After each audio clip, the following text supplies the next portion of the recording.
Good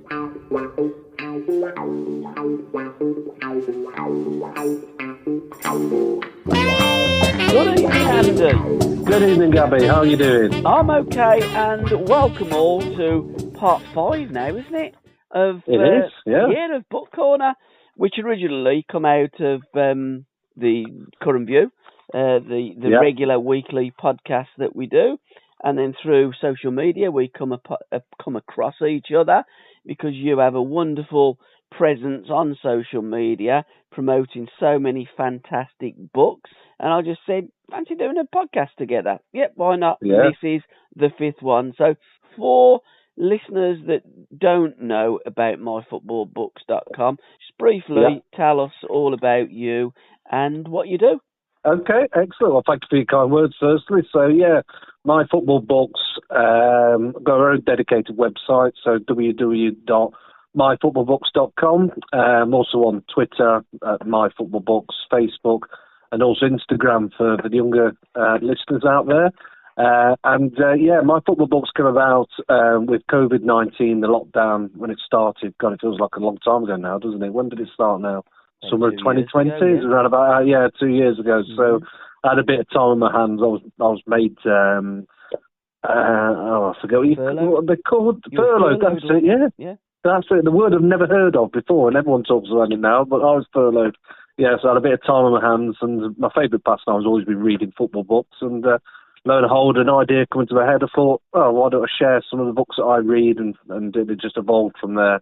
And now I've got a website where I talk about recommended books that I've read, but also ones that's new released and that's coming soon as well. So, so if you follow me on Twitter and through the other channels and look at the website, you'll be able to get an idea of all the range of fabulous books that cover all parts of the beautiful game, as you know, Gabbie. And you can also subscribe to Andy's website. You then get a newsletter every month, which is fantastic. Your website is off the scale. It is absolutely brilliant. You designed your own icon. It was all your designing. I love the mugs as well. And your bookmark is still on page 105 of Grandad, What Was Football Like in the 70s. Excellent. God, it's still firmly in there. it ain't moved, mate. I've been so busy with doing my research and etc. for my podcast. Good. So apologies, Richard Crooks. It's a fantastic book. Love the picture of the cover with Pele playing F. Santos against his beloved Sheffield Wednesday. The football book, the glasses, and the coffee cup as well on the table in a true 70s iconic front cover. And on the back is the FA Cup final of 1973, the programme, Leeds versus Sunderland, and Sir Alf Ramsey holding the globe and a red card. I don't know what the red card's about. I must ask Richard one of these days. No, I don't know. But we did reference when talk about the book corner on the Current View. And I'm just going to go back to part 103. So this is last month. You sent us Matt Busby, The Men Who Made a Football Club by Patrick Barclay. Then the week after, you gave us, I believe, An End of Innocence, The Watershed Season, 1959-60 by Tim Quelch. The week after, you sent us Destroying Angel, Steve Bloomer, England's finest football hero by Peter Seddon. And then you kindly sent us From Radford to Roger Osborne, When the FA Cup Really Mattered. That was volume 2. There's 3 in the trilogy. This was the 70s by Matthew Eastley. And we didn't do one last week because A, I had parents' evening, and B, Terry had a problem with his knee. So we gave Brilliant Orange by David Winner a shout this week for last week's podcast.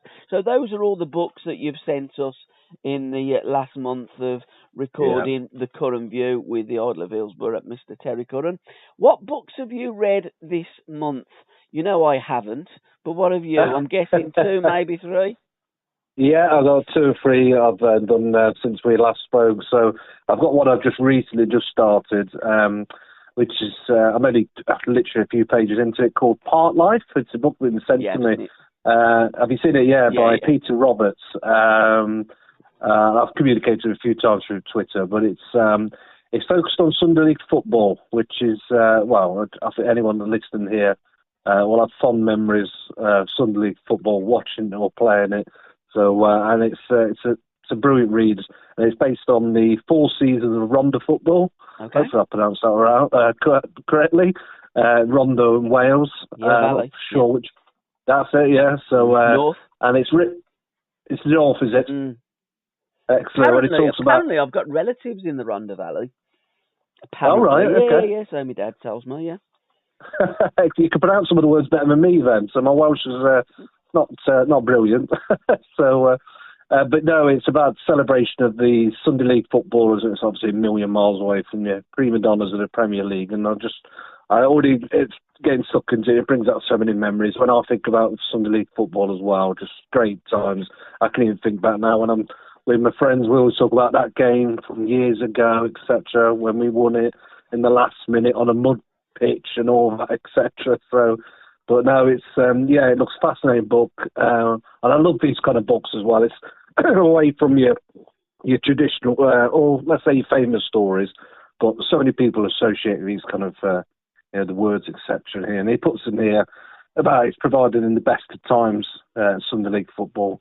And I'm sure that'll echo for many people as well. So yeah, that's Part Life by Peter Roberts. It's out through your Loafer Books, and I'm sure I pronounced that wrong, as I've already just said. I think they're a Welsh publisher. So yeah, Part Life. One I did finish recently. I started it some time about, for whatever reason, I didn't finish it. I come back to it. It's called We Lose Every Week. It's the history of football chanting by a guy called Andrew Lawn. Yeah, it's come out through Ockley Books. It came out not last year, I think it was the year before. So it's, a history of football chanting. And also from the title, doesn't really, sometimes probably, I'm not sure it does it justice. It's a brilliant, brilliant book. Honestly, I really recommend it. It's fascinating because it covers, how football chanting's evolved from Victorian times and then through the years. It covers so many areas from in terms of how society has impacted football, political as well over the years, etc., and also how it's impacted how football fans behave and how they sing, etc. Wonderful stories like, if you ever Google YouTube, and you'll see the Cop at Anfield when they're singing "She Loves You" by the Beatles, and you just get a flavour in terms of the the kind of atmosphere, etc. But it's just a great story, taking you through a number of areas. Touches on things like racism as well. So when racism is used in chanting, etc. as well, which is obviously abhorrent, of course, but and how things have changed and how people have got more and more creative. And you love it when you go to a game, don't you? And you hear that chant, and there's nothing better than a good atmosphere, is there? I think there's some fantastic football chants. Yeah, they're brilliant. Some of the songs that they make up, the fans, are brilliant, aren't they? Oh, and that's what he touches on here as well, about the humour as well. Yeah. And it's a real good humour, and you get that from the two fans as well when they're bouncing off each other. It's really good, isn't it? When they're literally are bouncing. There are people there are literally probably not taking an interest in the game, and they're just focusing on the away fans and vice versa. But you just think about, even this time last year when you didn't have any crowds, did you? With obviously COVID, etc. It just shows how much, it was bland to lead the best, wasn't it? Watching the football on telly, there's no one in the ground. I know lots of the players talked about it, didn't they, at the time, etc. It's soulless atmosphere. But no, it's a brilliant book, History of Football Chanting. It's a part history, but in linking it to, football fans. So, and obviously, as we all know, football fans are so important to the actual meaning of the game, really. A number of great stories in that. And then one of what I mentioned that I've read this month is called A Straggling Life. I think I've mentioned it before, but it's Andrew Watson. Yeah, I've got that. Sort of saw the world's first black international footballer. So for those that don't know, was a Scottish international footballer, son of a plantation owner. So fascinating story. One of these that's very It's famous in Scotland areas, but not so well known further afield, really, because he's famous for part of the teams when they thrashed England in I forget exactly when it was, but it's all based on original research, and it's written by Lou Walker, and it's from the great guys at Pitch Publishing. So he was known as a Scotch professor. So you're probably familiar with the story as well, Gabbie. I think you may have heard of it. I think we talked about it before, haven't we? Yes. I think they stumbled across the story, didn't they? Because A, he was black. Yeah. B, he played for Scotland. I think he captained Scotland as well, didn't he? He did. It's a fantastic story. And history. I love history. Well, football history in particular. Park Life, by the way, Blur made a great record of Park Life as well. They did, yes, they did. And you did reference grounds being emptied and fans are back. We can't wait to welcome you back, was the cry from the football clubs.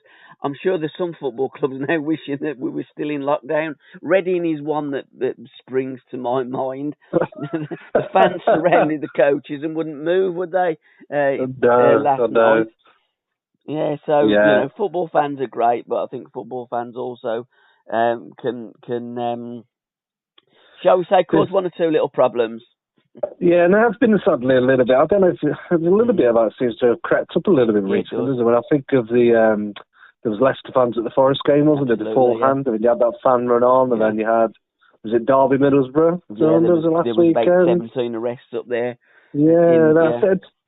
Some people, I never understand it. I think you're the same as me. Yeah. There's lots of people listening in. There'll be some people take it just far too serious. I don't know how to explain it. It's, after all, it's football, it's sport. I think people attach themselves, don't they, as well? They're not real football fans anyway. Well, the problem is they actually are.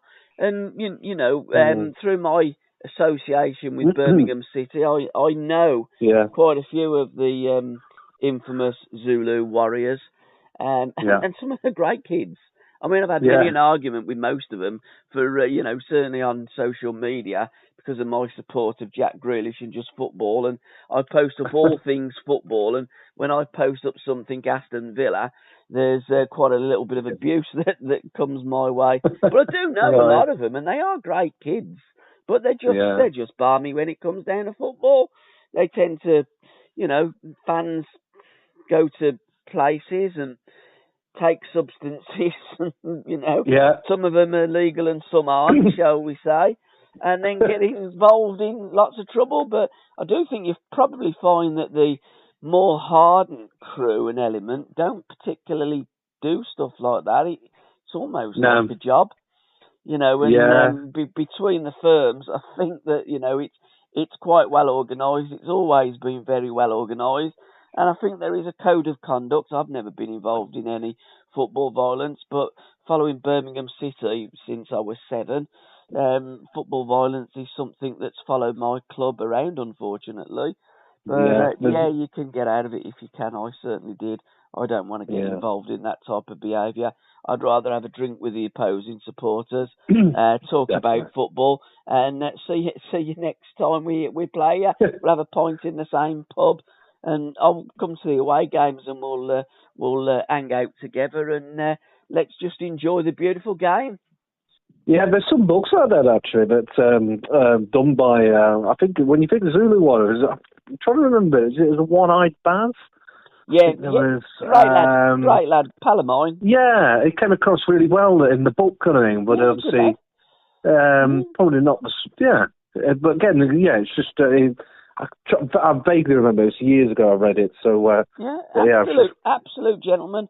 Spent quite a bit of time with Baz a few years ago in Isaranu, in Turkey. We were on holiday and we had a couple of meals together. You could not wish to meet a nicer guy than Barrington Patterson.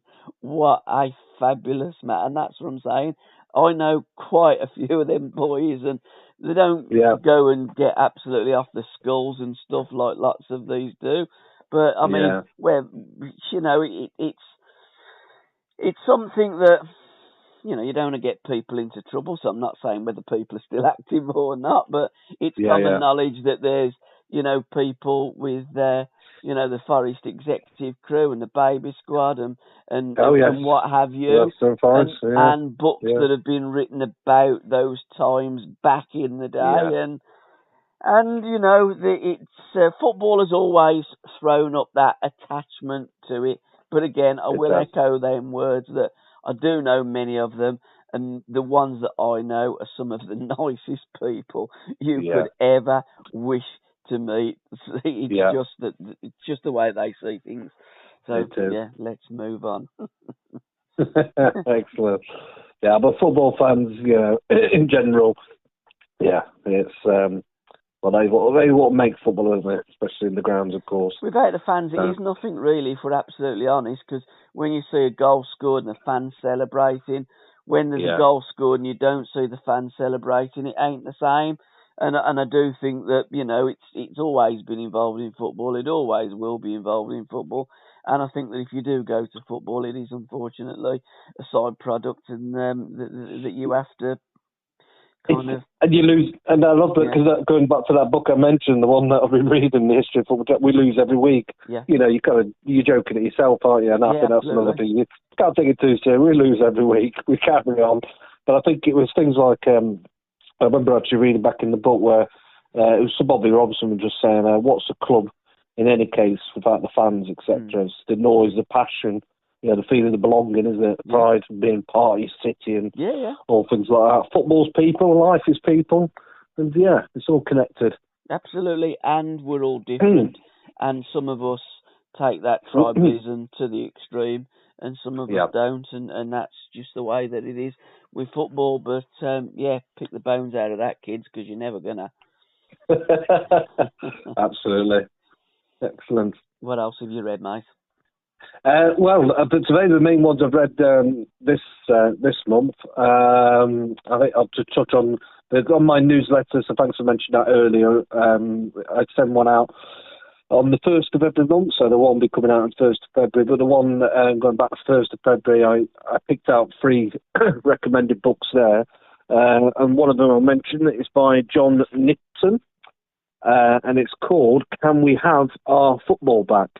And John Nicholson is a well-known writer. He's won a number of awards, long-listed for Writer of the Year, and he writes for the award-winning website Football 365. Right. And this book, it's brilliant. Can we have a football back? I've got my own signed copy from John, actually. And it sums up probably a lot that we just touched on, actually. A lot of what people think the way of Premier League now, and how it's affected football, the greed, the money, probably the lack of competition, the focus on the word product as well. And it just gripes on you, doesn't want to say that. It's a product now, it's a business and all that. It just shows how it's changed. But this is a brilliant book, and he talks about, and what he is very clear in saying in the outset, because you start reading, if you just flick through it and maybe read halfway through the book and then to the end, you'd think he'd hate football, but he's not at all. He loves football.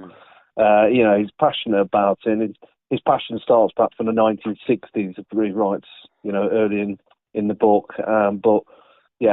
That's how things have changed. But it's wide-ranging. It covers a number of myths, really, basically, in terms of... but also touched on things like gambling, how that's come into the game, and things like that, and some of the things that's, not quite how you'd want them to be, really.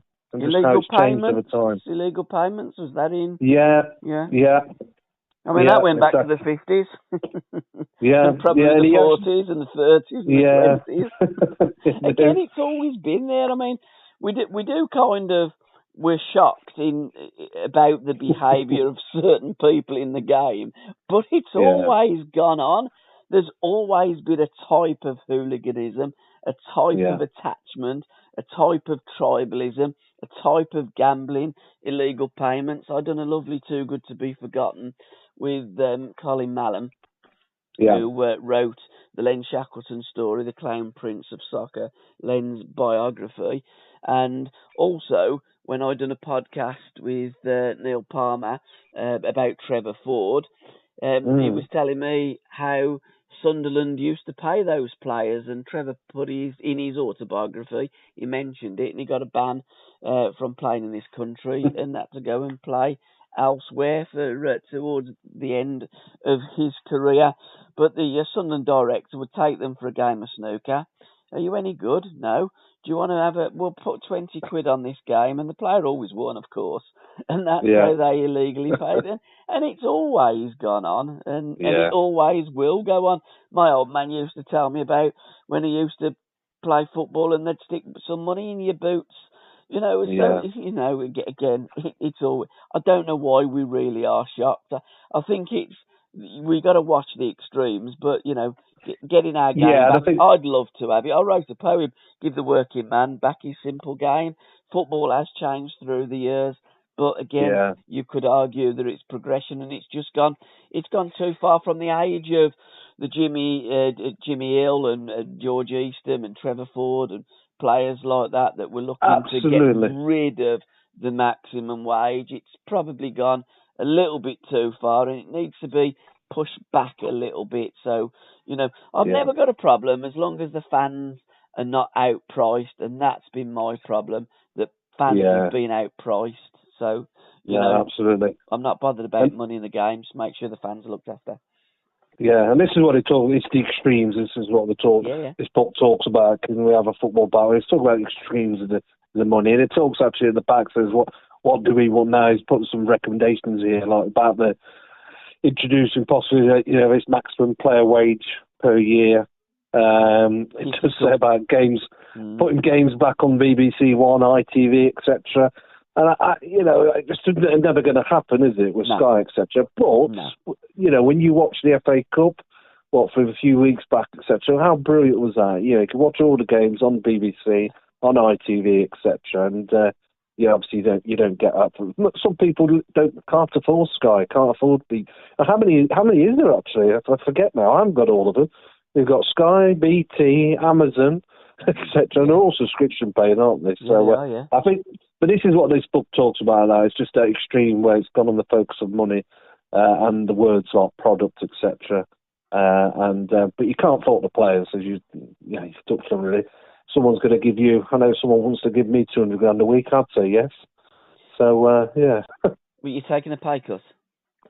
Yeah. I've had to take a cut. Yeah.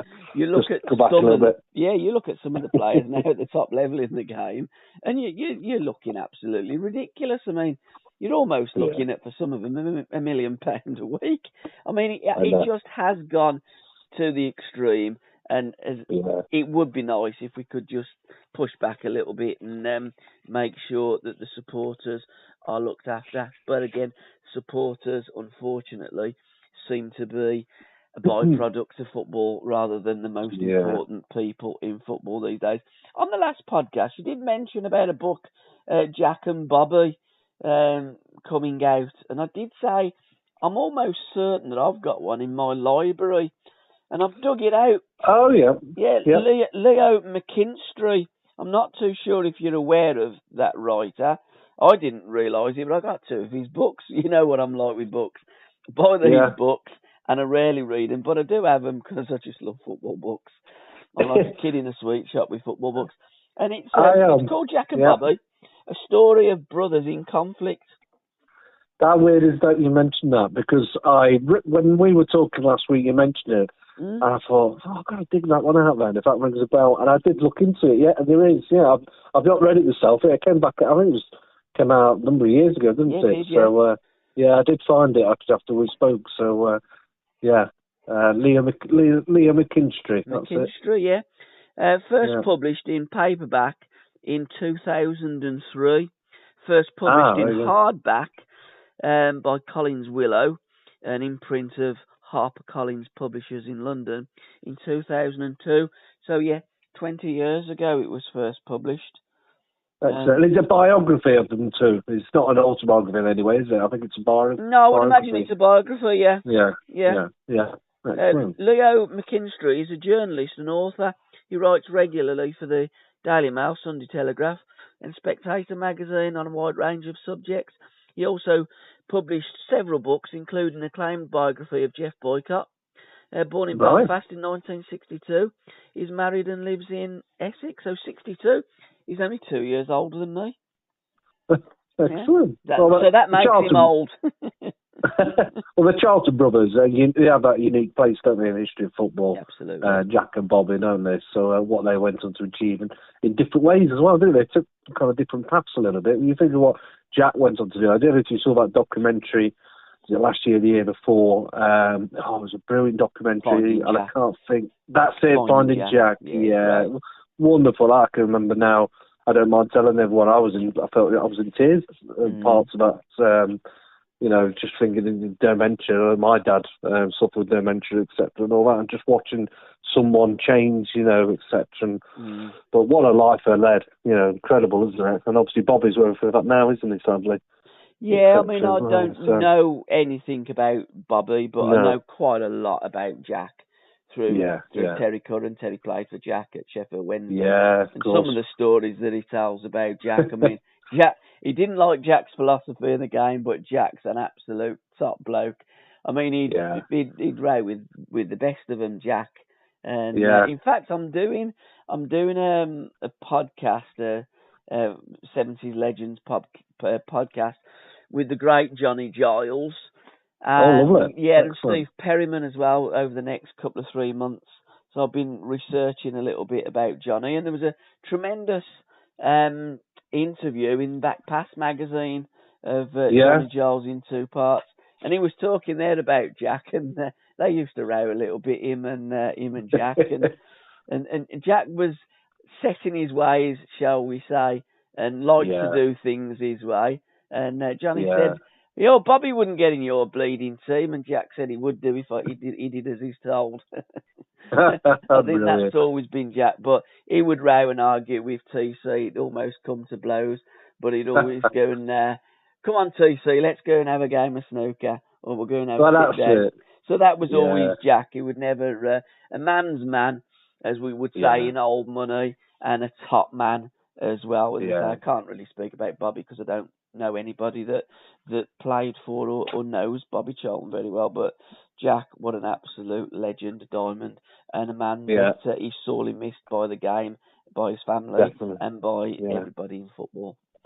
Yeah, his autobiography is a really good read as well, Jack Charlton's, a few years back. I think it might have been republished, I think it was, or updated fairly recently, but what a story. So what a player at Leeds, of course, the bulk of his career won. And you ask anyone from Ireland what they think of Jack Charlton, absolutely loved, isn't he? Well, he wasn't at first, of course, for that kind of connection, the English and what have you, but my word, he half win them over, didn't they, over the years? Yeah, the Irish don't particularly like the English, and the English don't particularly like the Irish in some quarters. We was in Dublin a few years ago, and I was sitting in an Irish bar, because we was in Temple Bar, and there was that's cheap. Yeah. And there's lots of like O'Neill's and kind of the Irish pubs that are English. And there was one Spit and Sawdust bar, and I said to the wife, come on, we'll go and have a pint of Guinness in a proper Irish bar. Anyhow, this Irish fella jumped on the table. Cut a long story short, he says, where are you from? What you doing here? Get out of my pub. And so it was pretty much like that. But, Jack, I'm sure, had situations like that. But then when you realise what a fantastic person that you are in terms of Jack, the Irish public absolutely loved, adored and cherished him. And it was a match made in heaven, wasn't it? It was.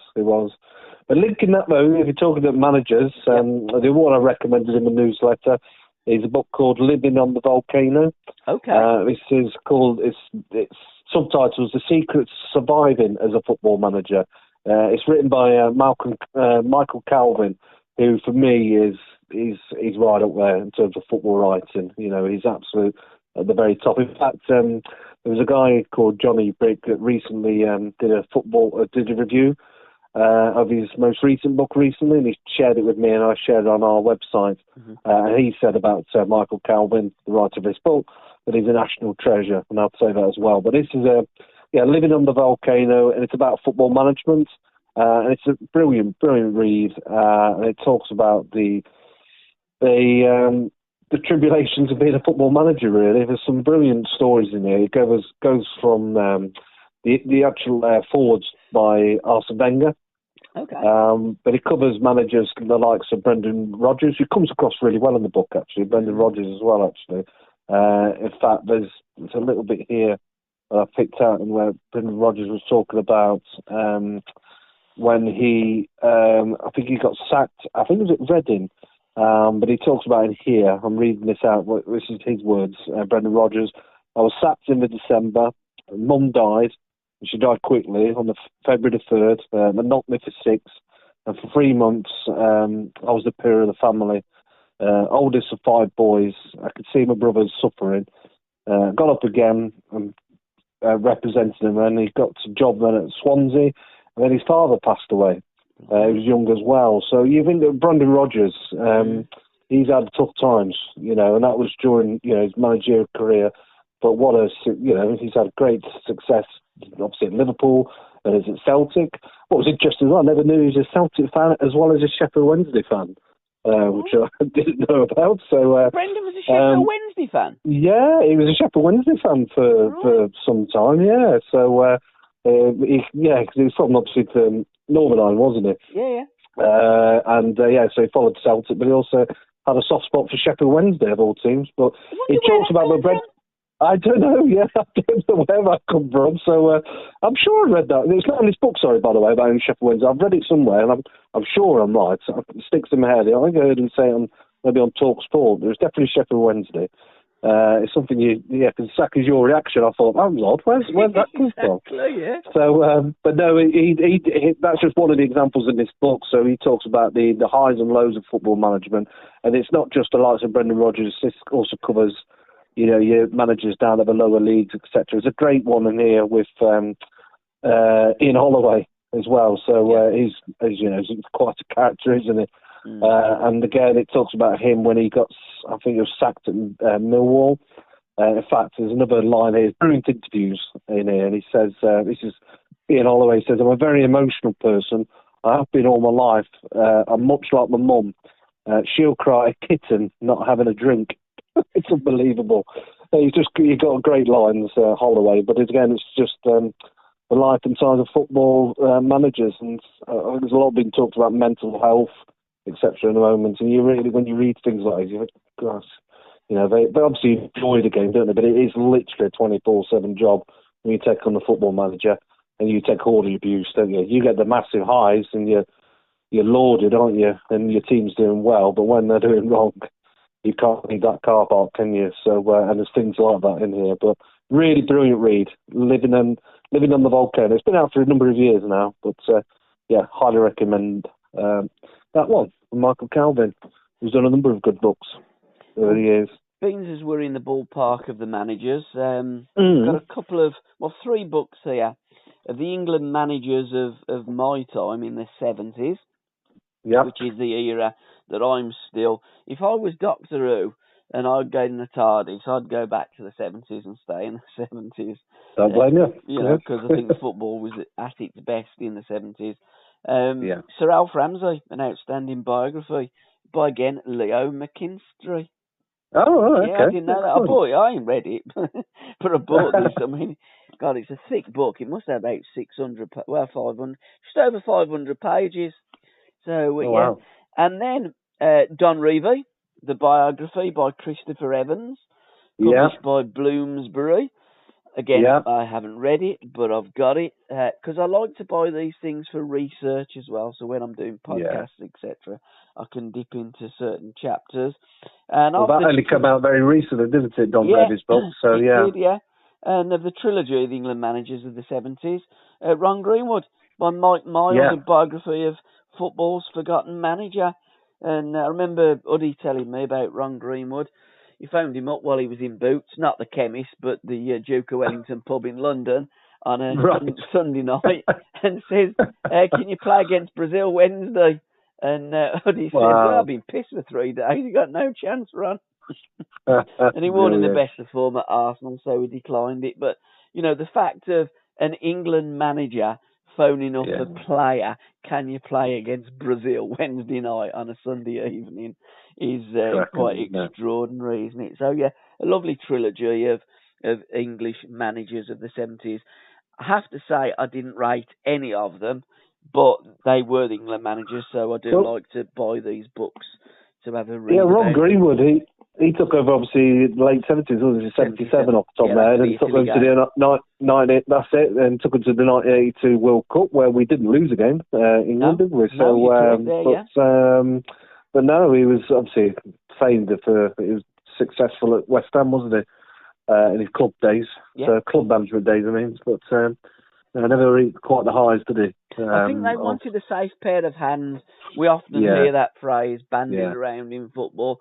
I think after Don Revie, I think after Don Revie had left, and as it was printed, walked out on England and took the Arabs' money. But that was a little bit harsh. I mean, I'm no great Revie fan as England manager. I think as Leeds United manager, I think Don Revie assembled the greatest football team that I've ever seen, British football team, in my lifetime. But as an England manager, I don't know where it really went wrong for him. I think what he tried to do is because Leeds were a family, I think he tried to get England as a family.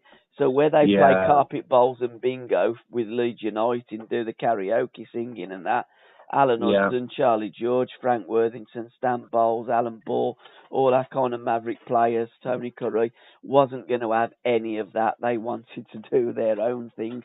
So I think that he didn't set off on the right track. He did keep changing the team. I think he had that many players. I don't think he knew really what team to pick or what system to pick. And at the end of the day, he almost ate himself. I think some managers maybe, first of all, it maybe just suits club management, like Don Revie. And like you said, the players, it was like a family, wasn't it? But he'd see them on a day-to-day basis. You don't go to international. And Brian Clough, obviously, when he went there for the infamous 44 days, he said that it was everywhere, wasn't it? Don Revie, you could feel it when you walked in. It was still his team, etc. And he couldn't replace him. Well. As he famous in that interview afterwards when Brian Clough got sacked and they're both in the studio, weren't they? Well, Clough's biggest problem was that Leeds United in those days arrived back for pre-season training a week before everybody else, and Clough was still on holiday. I think there was a couple of days went by before he never actually spoke to the players. And then he famously had that meeting with them when I think Billy had called a meeting to introduce each other. And he went round to a man, and you're a dirty bastard, and you're a dirty bastard. And then you see that bin, get all your medals and stick it in that bin over there because you've cheated your way. And that certainly didn't endear him to the Leeds players. I said to Alan Clark, I'd done a lovely podcast with Alan a couple of years ago, and I asked him about that. And I said, if I was Brian, I would have said, look, okay, Ollie Barley, what's been said has been said. Let's draw a line under it. You are the greatest team that I've ever seen. And I haven't liked some of the things that I've seen you do, but, that was under the last gaffer. Things are going to change a little bit now, but you are the greatest team in England, and you are the league champions. Alan Clark said he did say that, but it was too late, and the damage had been done. and Clarkey said, right manager, but the wrong time. And that Leeds team was all getting old together, and it did need replacing. And I think that had they have been in their mid-20s rather than late 20s or early 20s, I don't think Don would have left. I think he'd have probably stayed there because he was still building and he wanted a pop at the European Cup, which they actually, Leeds United, were cheated out of in 1975. They're also cheated out of the Cup Winners' Cup in 1973. So when people do bandish around this dirty Leeds tag, and Johnny Giles was the silent assassin and he was dirty, Johnny Giles had two really bad injuries from Johnny Watts of Birmingham City and Eddie McCready of Chelsea. And football actually made Johnny Giles the player that he was. Johnny didn't make himself that way. So, there was a lot of, Leeds again are a product of the times that Leeds played in. So I don't think, although history will always say dirty Leeds, and yes, of course, they were a little bit, and they were a little bit wild. They were in the second division rather than the first division. And I didn't realise when they come up, In 1964-65 season, which was their first season back, they come second in the league and lost the FA Cup final to Liverpool after extra time. And Don Revie did say, and would still stand by that statement if he was alive today, that his greatest signing was Bobby Collins. And there's a lovely book of Bobby Collins I've just purchased, The Wee Barra, by David Safer, who also wrote Sniffer's book, The Life and Times of Alan Clark, with Alan. He's wrote a lot of the autobiographies of the great Leeds players of the 70s. So, I'd never heard of David, but I have now. He's done a few Leeds books. Yeah, he's done the Revy's Unsung Heroes. I remember one of them. Yeah, absolutely. Yeah. A book on Leeds he hasn't wrote, I just want to briefly mention this. A story of sock tags and self-belief. Paul the Beaver Trevelyan, as told by Neil Jeffries, forward by Sniffer.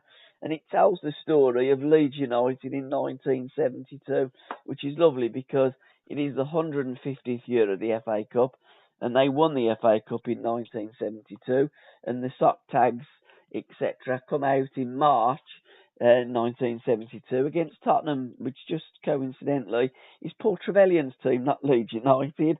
And I didn't realise what an absolute pioneer Paul Trevelyan is until I did a podcast with Alan Clark and Sniffer was telling me all about his great mate Paul Trevelyan. Excellent. Now, I heard you talking about it on your recent podcast with Terry Curran, and I must have looked into him a little bit. Yeah, because he's a Tottenham fan, isn't he? So, very acclaimed artist, isn't he? Oh, absolutely. He's drawn everybody. Incredible, yeah. It's one of those, I've seen his drawings. After I heard you, I looked on and went, yes. You are the ref as well. Yeah. That's Paul Trevelyan, you are the ref. Excellent. Yeah, that would come out 2 years back, didn't it? It used to be in Shoot magazine, didn't it? You are the ref. Yeah, that's it. It's I've known of Paul for years and years, and I've heard him on Talk Sport as well. Yeah. Sean Caden, a Facebook friend of mine, has always mentioned and messaged and said, "You want to do an interview with Paul Trevelyan? We'll sort it out for you, mate." And I am doing a podcast with Paul. We have been interacting, and he's just waiting for a couple of dates because with the book being launched, there's a number of. I know he's doing Steve Perryman's podcast. Because I was watching Steve's brilliant podcast, does every fortnight, and Paul's going to be guest on there. And I know he's got some book signings at Leeds. So I said, when you're all sorted, mate, and you've done it all, I'll do a nice little podcast. We'll sit down over a glass of wine and we'll talk about the great Leeds United team. I'll give that a shout out as well, the Beaver, isn't it? So again, I heard you on the podcast, and it wasn't a book I was aware of, I must admit. So it came out just last month. So you do have a full of the books that come out, and some of them I just missed for whatever reason. But no, it looks fascinating. So story of sock tags and self-belief. I love that subtitle. Yeah, I mean, he's just done so many instrumental things with Leeds United. It was his idea to put the names of the players on the tracksuit tops. It was his idea to do the warm-ups before the 1972 FA Cup final. Alan Clark was telling me all about that because I played Birmingham City. I said, "Oh, by the way, thanks for that, Alan. Smashing the hell out of my boys and ruining my my cousin's wedding, actually, on the 15th of April, 1972. One of my earliest football memories, running out the church to see how Birmingham were getting on, and 3-0. Oh, excellent. No, brilliant. Well, what was I just thinking of then? When I think back to 1972, because obviously Don Revy's great days, wasn't it? So I've asked him, the tracksuit tops you were talking about, they're iconic, aren't they? I could picture that now, kind of thing. But even think back to the film The Damned United. Don't talk about that, it's all wrong. I know that. Yeah. You ask Johnny Giles about that, because I'm actually not going to ask Johnny about that. It's a great actor, he is, Gene, but no, I mean, even Barbara Clough, I remember famously said about that film, how much she disdained it, because of course, it was a lot of, vast majority was made up. But no, I was just thinking, even in that film there, you could see Charlton with that tracksuit top on, didn't you? Yeah. But obviously that's all come about from Paul Trevelyan then. He came up with that. Absolutely. That idea. Yeah, absolutely. Excellent. But how can you do a film, make a film, produce a film, have the film come out of the TV set where it's got the Damned United and there's a book that was written. David Peace. And you look at it and you go, it's a fictional film based on fact. Hey? How does that even start to work? It's either fiction or it's fact. You can't be based on fact. And you go, well, how much? It's like a sausage, isn't it? You know, you go, well, how much meat's in a sausage? If you're going to buy sausages, buy pork sausage. Because if you buy pork sausage, there's more meat in a pork sausage than just a sausage. I think the main bit from that film, I mean, again, Brian's late wife, isn't it? Barbara, she said about, because it was quite a focus on drinking as well. He wasn't a big drinker then. He certainly was, obviously, his later life, Brian, but not then. You know, and the focus on that was just, Terry Curran played for Brian after, obviously, the Derby situation there. Of course, after Leeds United. Terry Curran, while he was with Brian, never seen Brian touch a drop. Yeah. Never. Yeah. And it was just embellished. It's absolute, as Johnny Giles had put. I was reading a brilliant interview in Backpass magazine. Absolute bullshit.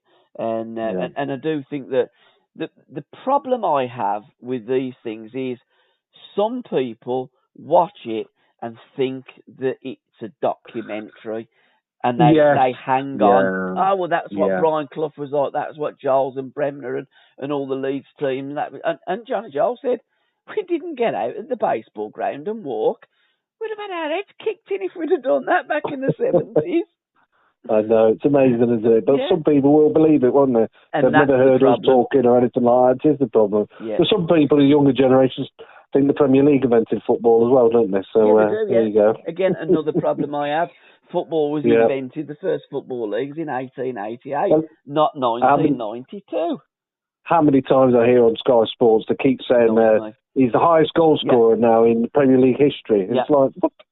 The Premier League's history is 30 years. Is it 30 years now? Yeah, 30 years. 30 years. It's not a hell of a long time, really, in the grand scheme of things. How football's been going in it's the 150th year of the FA Cup. Absolutely, yeah.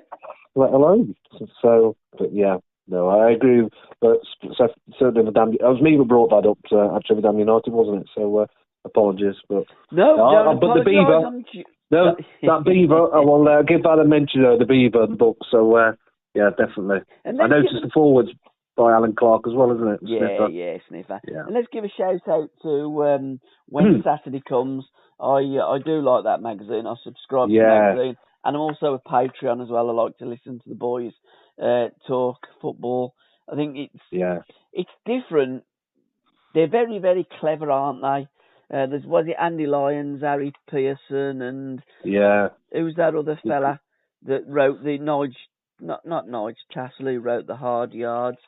I'm going to get to the podcast here. It's Andy Lyons, who's the editor. That's it, Daniel Gray. That's the fella that I was... Daniel Gray. Daniel wrote books, hasn't he? And he's the author and presenter. And Harry Pearson is the columnist. And it is a really, really intelligent podcast.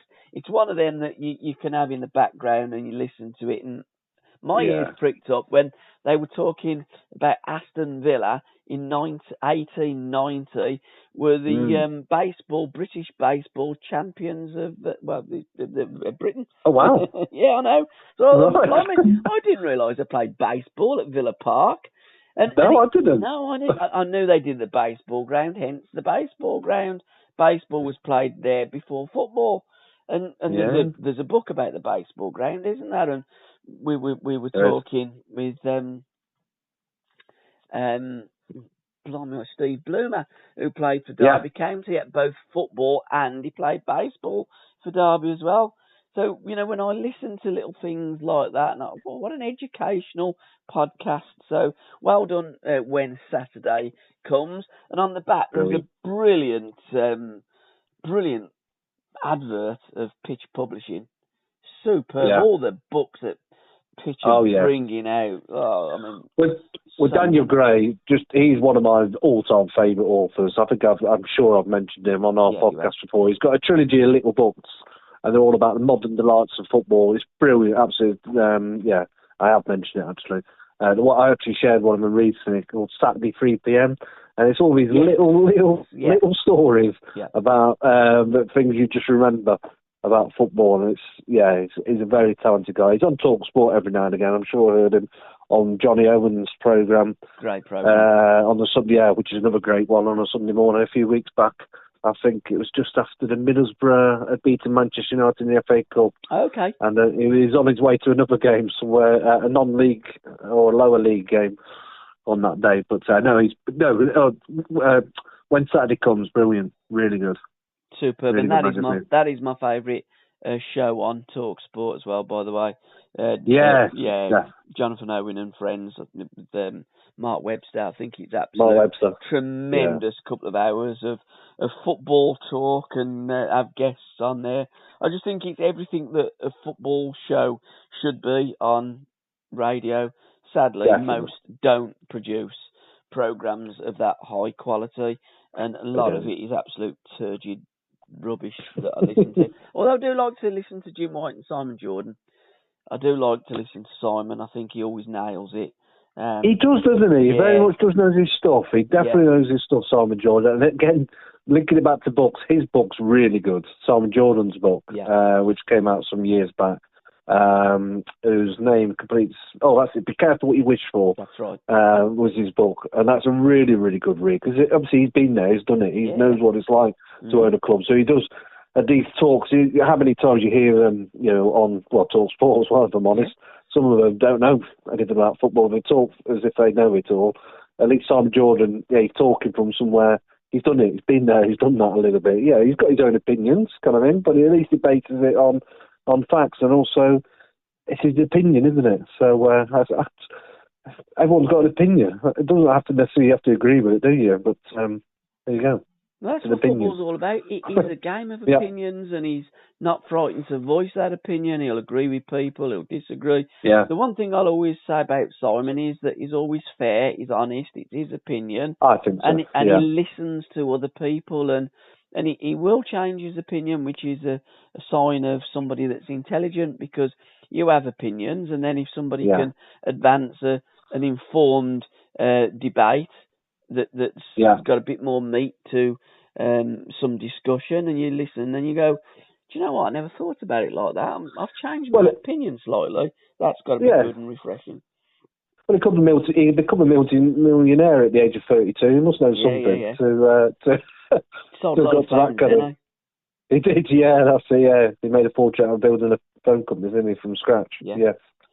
Before, he sold Crystal Palace, about 75 million, I think it was a pro footballer, wasn't he?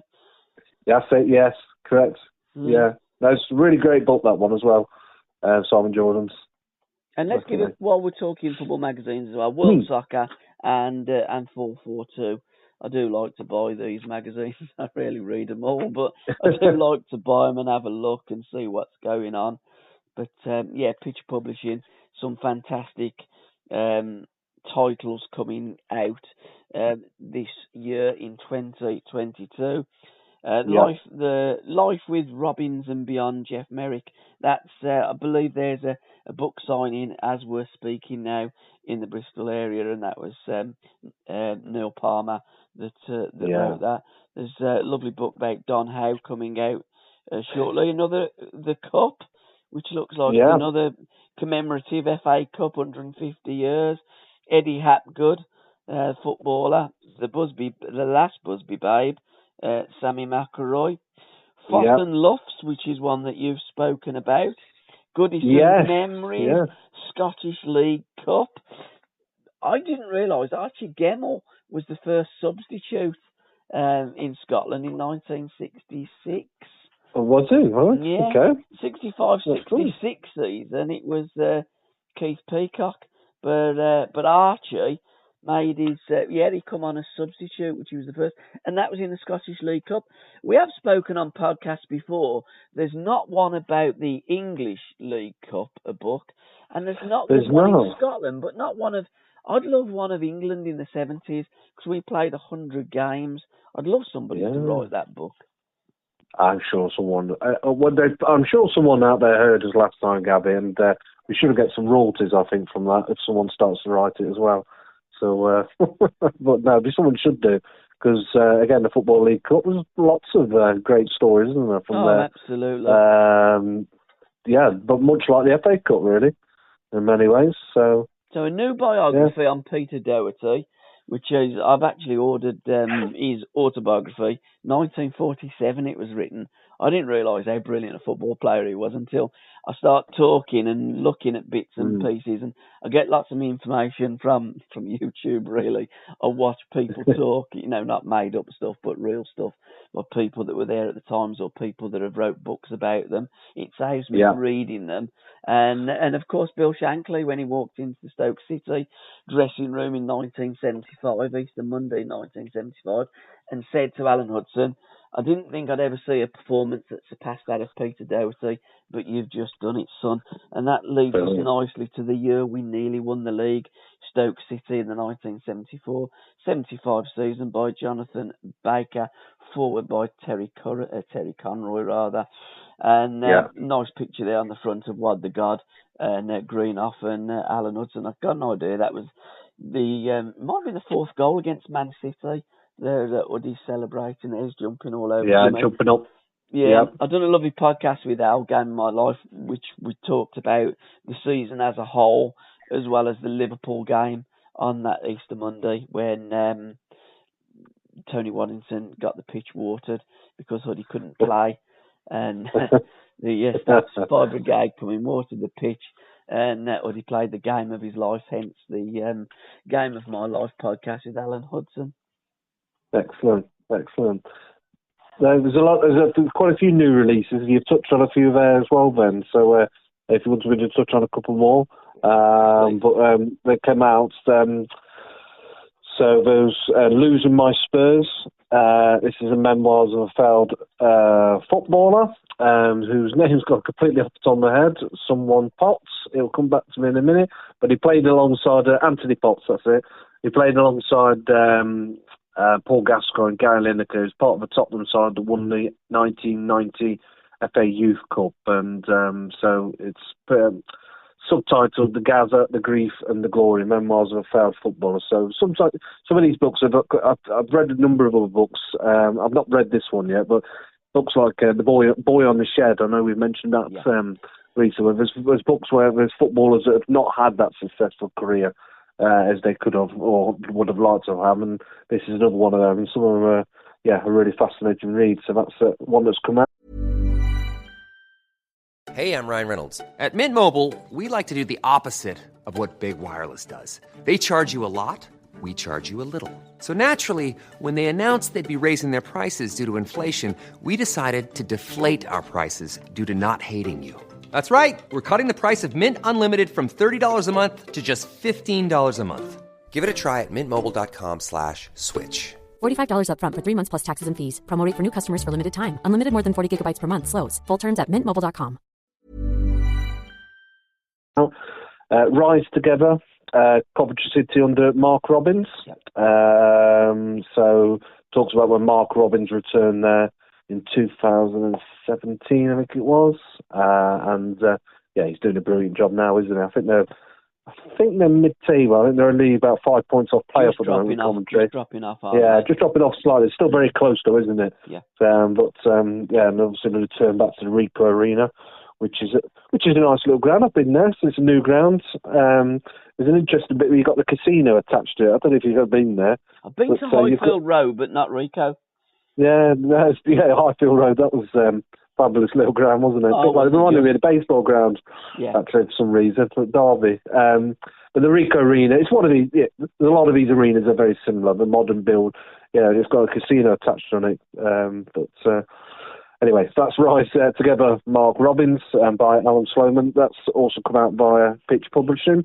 There's a few others that come out by Pitch Publishing. One that's titled, interestingly, Hope You Die of Cancer, Life in Football. So, non-league, yeah, isn't it? So, yeah, that's it. So it's focused.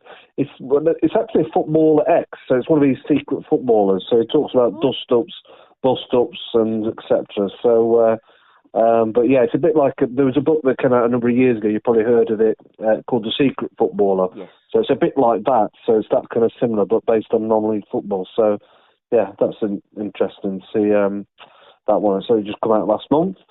There was a couple of us from Pitch Publishing. So Europe's Next Powerhouse. This is based on Chelsea FC, the women's team. And how they're currently the I think the Women's Super League champions at the moment. They are, and they're managed by Emma Hayes. Yep. I've seen her a few times on BBC and ITV. She speaks really well, I find, Emma Hayes, if you know who I'm referring to. And I think she previously managed over in America before coming over to manage Chelsea. But that's based on Chelsea FC Women, Europe's Next Powerhouse. A couple of others, Fit and Proper People. I recently shared a book review of that particular one. Really interesting. It's based on it's a story of there was a particular gentleman that brought out something called Own AFC, where basically it promised that you could buy into a football club. Basically, it was an app of some sorts, and I don't really know fully all about it. I've not read the book myself, but it sounds fascinating. But yeah, Own FC, and it was actually boosted by the likes of BBC, etc. Because basically you could invest. I think you could invest either £49 or £99 to be associated to this club. But it was all a spoof, pretty much, and absolutely incredible. Yeah, and these two guys that wrote this book, they're the ones that looked into it, Martin Callandine and James Cave. So Martin Callandine, he's wrote another book previously called The Ugly Game. I think it's The Ugly Game. They unearthed what was happening, and basically it was taking money off people, etc. It sounds a fascinating story, and just how they managed to get away with it, etc. So, and people obviously bought into it, and what have you. So, Fit and Proper People, that is. So, and there's a book review you can see on My Football Books on our website. Eddie Hatgood, I think you mentioned that, actually, didn't you? So that was one that's come out. Yeah, his daughter and then wrote it, didn't he? His daughter wrote that book. Lynn. Yeah, that's it. And then Foss and Luffs, which I've mentioned before as well. So the football rivalry from many years ago in Victorian times between Leicester, Foss, as they were known before they become Leicester City in 1919. I think they become Leicester City, and that was Loughborough FC, the Luffs, as they were called, which are no longer going. Well, sorry, they are actually. They still play, I think, in the Leicestershire. I did a bit of research. They play in the Leicestershire Senior League. They do at the moment. So, but I love these kind of stories. It's history of the rivalry from back in all those years in the early 19th century or 20th century. Sorry. And a couple of us that came out recently was Rangers shirts. So this is a record of all the greatest collection of Rangers shirts for the years. There's a number of books like this that have come out recently.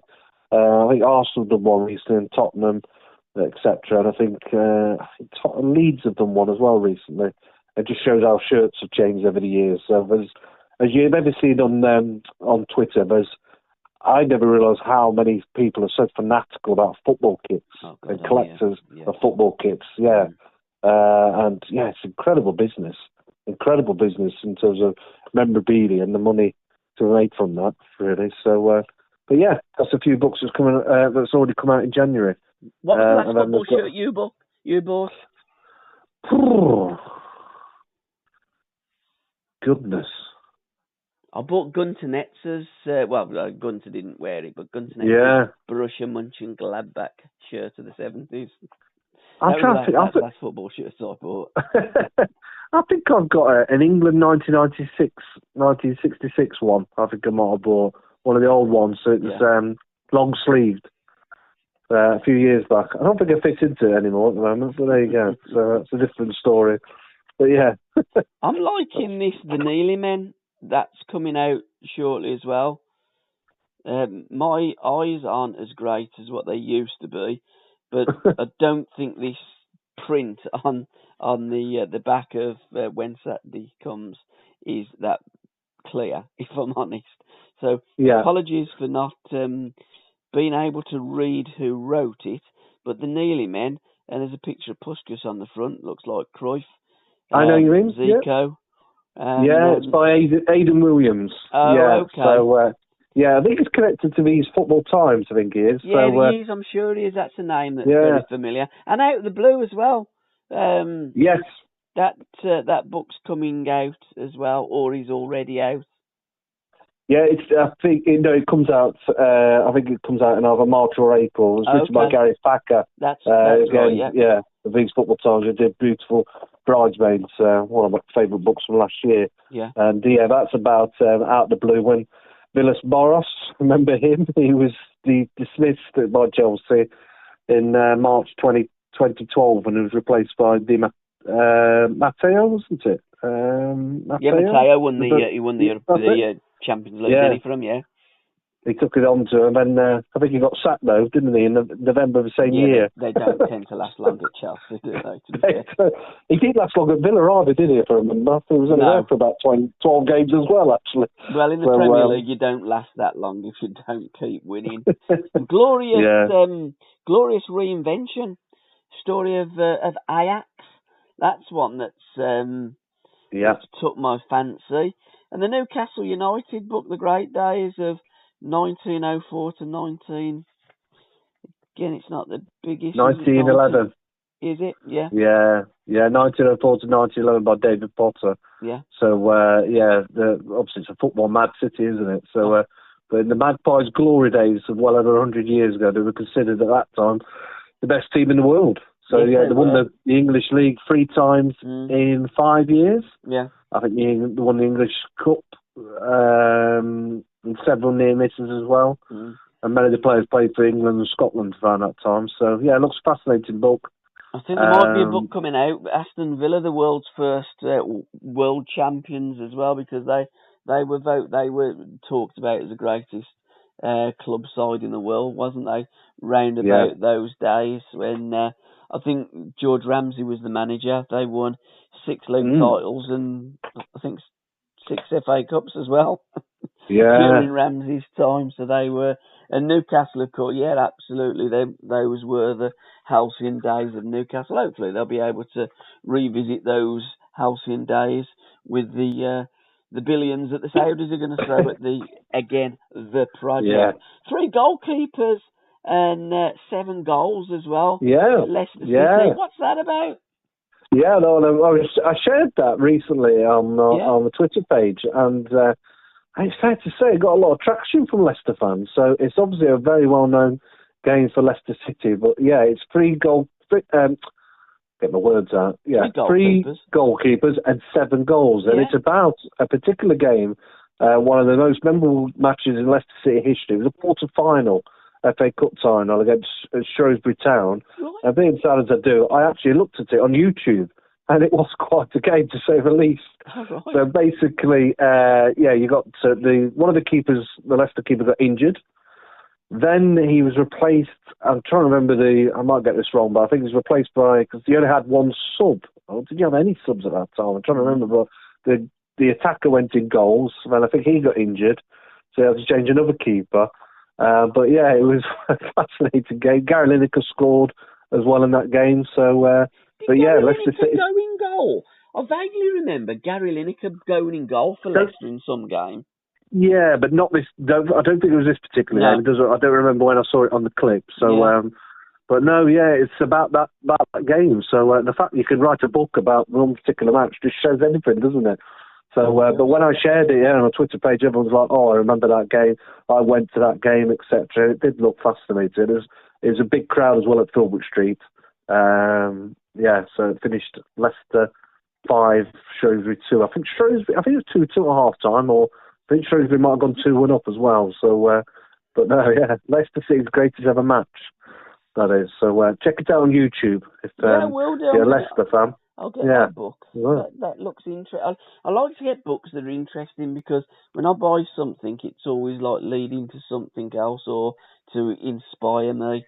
And I was watching Leatherhead versus Leicester today, 3-2 from 19 January 1975, the Leatherhead Lip, because we were talking about that on the podcast.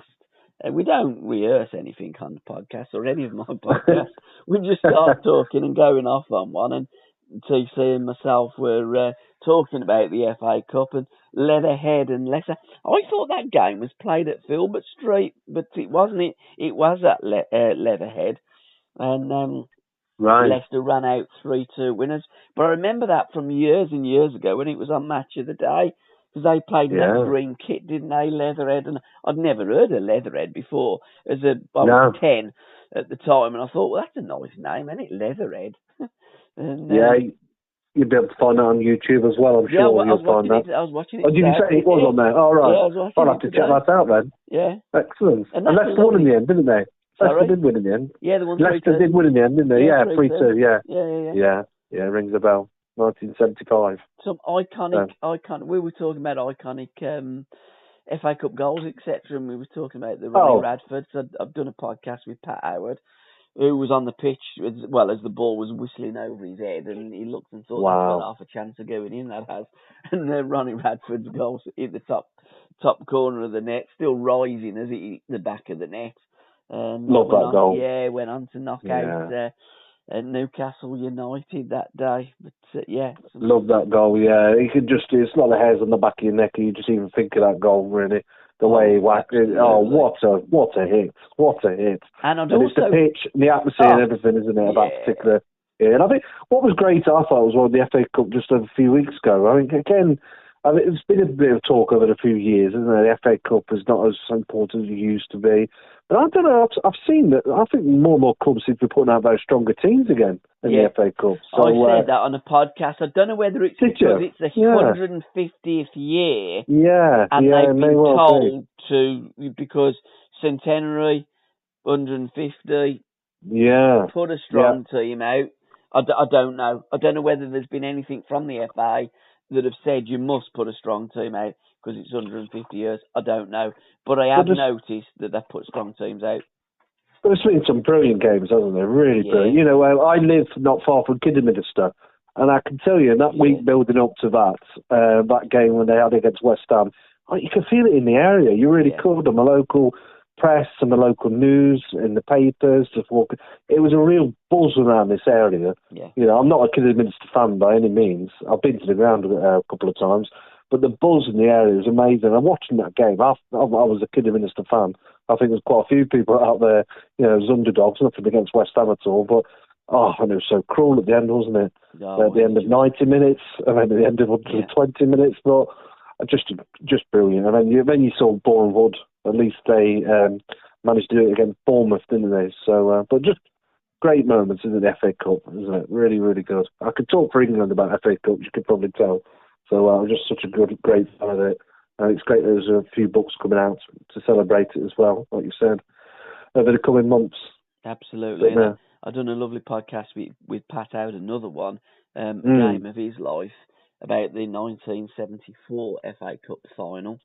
And also in 1974, a one-off podcast about the infamous FA Cup quarter-final tie between Newcastle United and Nottingham Forest, and to this day, Forest fans are still fuming about that, aren't they? They're very much. I do remember that. Yes, it's at Newcastle, wasn't it? Yeah. Yeah, it was literally the game was abandoned. It was a void game. Newcastle drawn out the act to Nottingham Forest. So it was at St James's Park. There was a full crowd, probably about 60,000. Forest took a large contingent there as well, as they would. Great football club. Forest took an early 2-goal lead. Newcastle pulled one back. Duncan McKenzie then ran into a defender and got a penalty. Duncan was good at doing that. And Pat said it was never a penalty, ref. And the referee says, it's a penalty, get out my face kind of thing, or I'll send you off. And he said, well, you send me off, you'll cause a riot. And Yeah. he says, if you don't shut up, I'm going to send you off. And he did. He sent Pat off. Sure enough, moments after, the Newcastle fans come on the pitch. There was a pitch invasion. Players got took off, come back on. Bobby Moncur scored the winner late on in the game.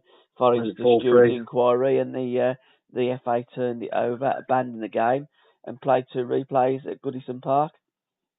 Yeah, McDonald scored. I think he got the winning goal, didn't he? He did, yeah. The first game was 0-0, and then Supermax scored 1-0 in that second replay. Yeah, as Malcolm did in every round, not every game, but every round of that cup that year. Malcolm scored apart from the final. Yeah, you'll be definitely able to find that on YouTube if you wanted to. So yeah, Forest fans will definitely certainly remember that one. Yeah, from '74. Sorry? They still ain't happy, are they, about that? But no. What we mentioned earlier in the podcast, football fans, they are a different breed, and they do hold on to things for generations, don't they?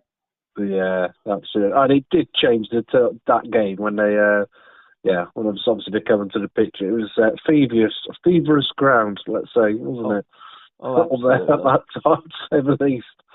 So yeah, it certainly swung it, but yeah, great memories of the FA Cup though, one way or another, isn't it? So again, it just shows how that was a quarter-final tie, and just shows how important it is for many people. We've got that coming up soon, haven't we? The 5th round is coming up next, isn't it? It's midweek again, isn't it?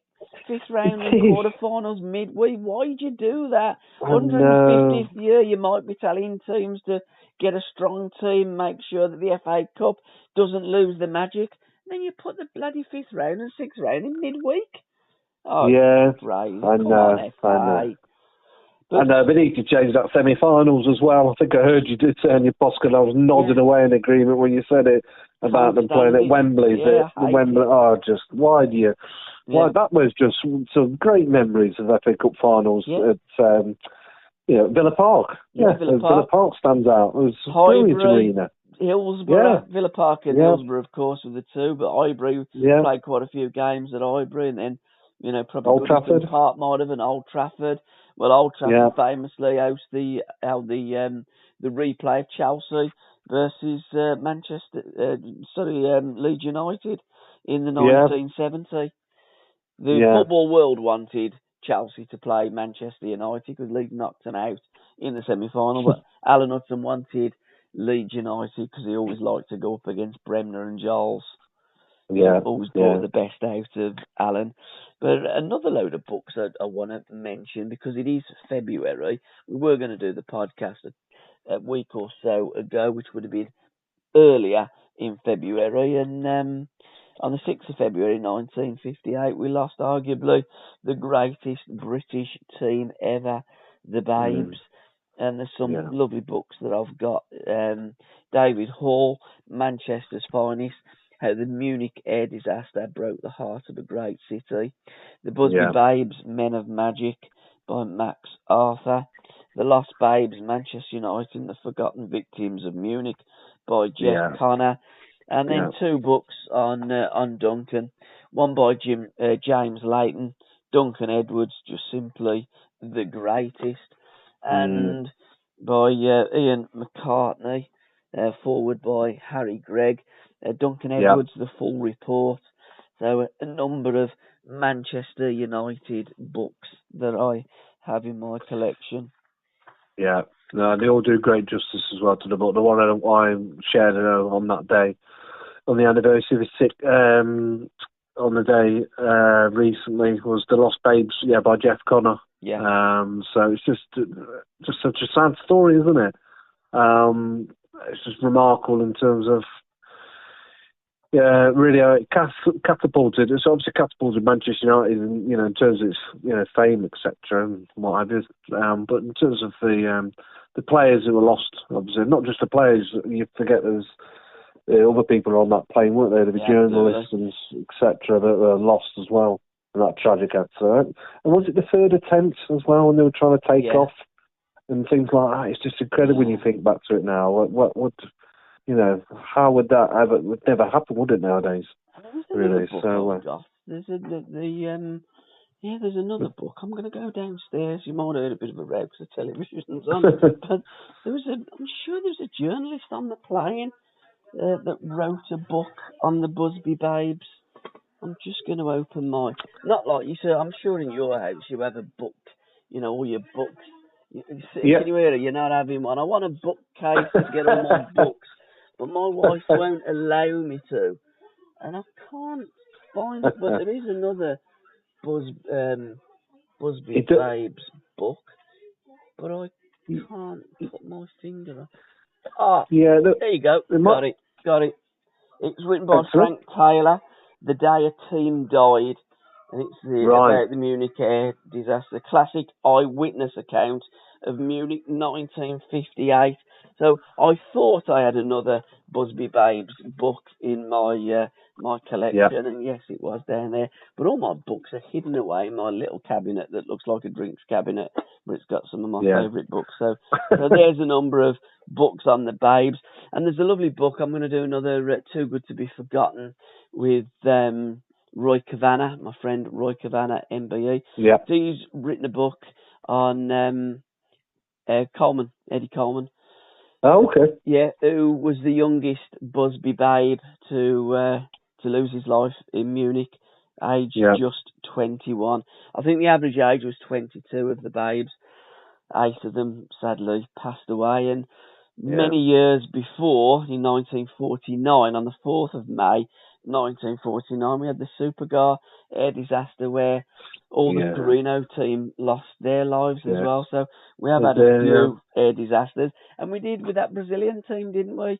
We did, the Japanese team. Yeah, from triumph to tragedy. Yeah, that's, again, the book came out about that terrible tragedy fairly recently. And again, horrible accident of a great team, the whole team. Oh, no, sorry, it wasn't the whole team. I think there was 3 survivors from the football team from that particular incident. But there has been some tragedies like that, hasn't there? Yeah, and every single one of them has got an incredible story. They always seem to have some...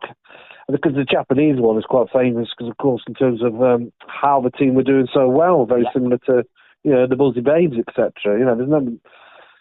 It's just, the timing. It's never a good time, but it's just the timing of these teams. It just seems to... makes it even more sad, doesn't it? Another book that we're going to move on from the Busby Babes. A Busby Babe who was very instrumental in the birth of, or the rebirth, I should say, of football in America, soccer, as the Americans over the other side of the pond call it. Dennis Violet, very, very instrumental in the rebranding, rebirth of soccer in America. And Ian Plender-Leith, Rock and Roll Soccer, The Short Life and Fast Times of North American Soccer League, the NASL. And another book by Tom Scholes, Stateside Soccer, Definitive History of Soccer in the United States. Now, when I say rebirth, it was a rebirth because they were playing football in America in the 1920s, because Bella Gutman was out there playing, and I've got an idea it was the Wall Street crash that pretty much put paid to the league, the professional league in America. In 1930, America finished 3rd in the first World Cup in Uruguay. Yeah, and I didn't realise all that there was a history of America, so I'm going to look forward to reading that about the soccer history in the United States. And after the World Cup, the Americans really wanted to re-engage with association football, as they call it, soccer. And in 1967, it was the American Soccer League, the ASL, and there was a very famous game between Washington Whips and Los Angeles Wolves, where Aberdeen were the Washington Whips and Wolverhampton Wanderers were the Los Angeles Wolves. And Wolves beat 5-4 in overtime.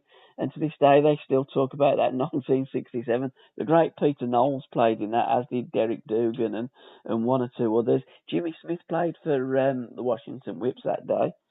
Oh, wow. It was Aberdeen versus Wolves in America. Yeah, no, there's a recent book, and it's not going to something, there's a gentleman called Bunk or Dunk. It was a recent book that came out about US soccer history. I'll have to dig it out and share it with you, or mention it on our next podcast. I'm sure you'll be interested in. That was talking about the life and times of the early days of American soccer, as you say. And that came out fairly recently. I think it was last year it came out. But for the life of me, I cannot think, and I'm hoping to get his name right. If I can find it out in the next few minutes, I will. But yeah, there was another book that came out recently. Yeah. But you forget how, in terms of the early days, how football did start a lot sooner than you think in America. Yeah, a lot sooner. One of those, actually, there's a book, I'll talk about it pretty much on every podcast, but it's brilliant, by Chris Lee of Outside Right, Origin Stories. Yes. And he talks about being the pioneers and talks about the early days of football in America in there as well. So, it's got a lot longer history than some people may be surprised to hear. Oh, absolutely. Really? But the NASL is always has been a league that fascinated me. And doing the podcast with Alan fascinates me even more, because when Alan played for Seattle Sounders, played against some of the greatest players love those names. that were ever put on the planet. And Adrian Webster was a captain of Seattle Sounders before Alan Hudson was captain. Adrian goes back to the times where they just started playing, because Seattle Sounders were born in 1974, and we've done a lovely podcast talking about those early days when they played in the Super Bowl of '77 against Pele in Portland. Yeah. And that book, The Rock and Roll Soccer, there's some great pictures in that book as well, actually. There's one picture, I've got it here in front of me. You got Pele and George Best playing against each other.